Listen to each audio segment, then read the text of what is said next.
this is going to be a tough one for me,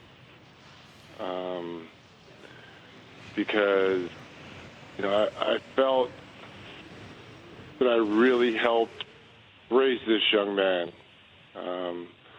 Kobe was 17 or 18 when he joined Arntellum, at the time our agent, and I just vividly remember the conversation, since I was one of the senior, statesmen of the agency. He really wanted me to kind of talk and mentor to Kobe, this young, flashy, Philadelphia kid coming in, and just kind of, tell him and show him, direct him down the right NBA path. And I was like, sure, I'm down for that. So, a lot of conversations with young Kobe, and his main focus was not only to be great, we all know that, but he loved Michael Jordan, and he wanted to be the next Jordan. And, at that time, MJ and I were headbutting one another and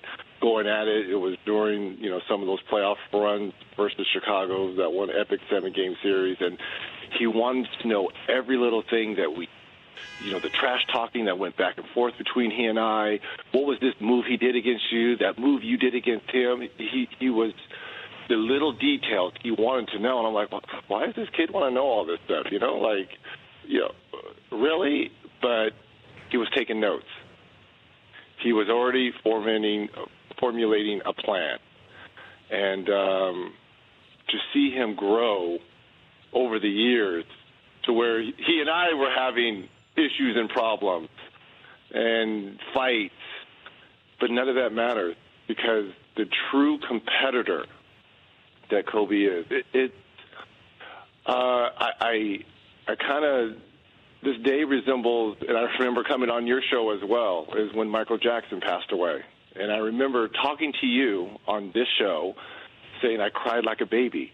And I was like, I don't care if people know. I was crying like a baby yesterday, because a lot like Michael Jackson, we opened our homes to Kobe at such a young age. I mean, he was a kid coming to us. So we embraced him. We saw him grow up in front of us. And it is just I cannot believe this, Theodore. I cannot.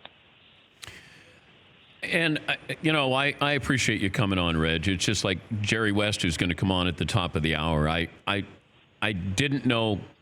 I juggled with the sensitivity of this, because I know that you know Kobe, you knew Kobe, you helped raise him, as you say, and then how do you put into words? Because you never think you're going to have this moment at age, 41. You're looking at saying goodbye to somebody who's 41 years of age, and so whatever words you have, we appreciate, and everybody certainly understands the emotion attached to this.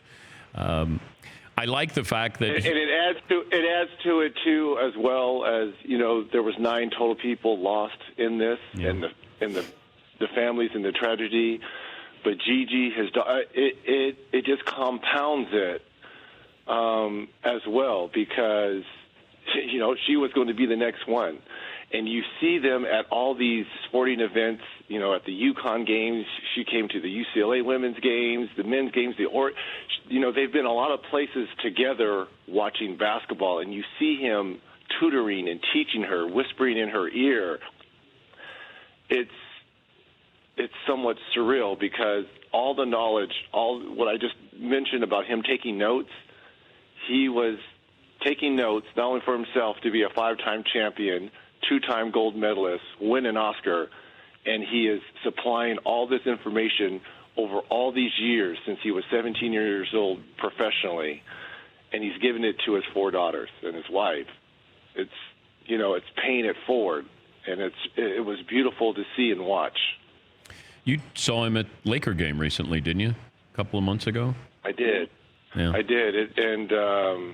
We hugged and we talked, because it was funny. The Kobe and the relationship he and I have had since he's retired, his last year and retired, was great.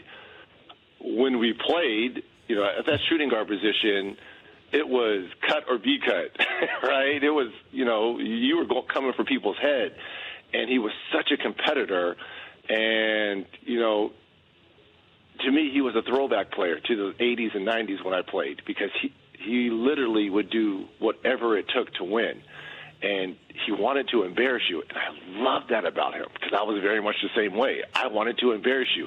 Kobe wanted to embarrass you in front of your family and friends, and I loved players like that, and it's probably one of the biggest reasons, probably why we didn't get along on the court, is because we were so much alike.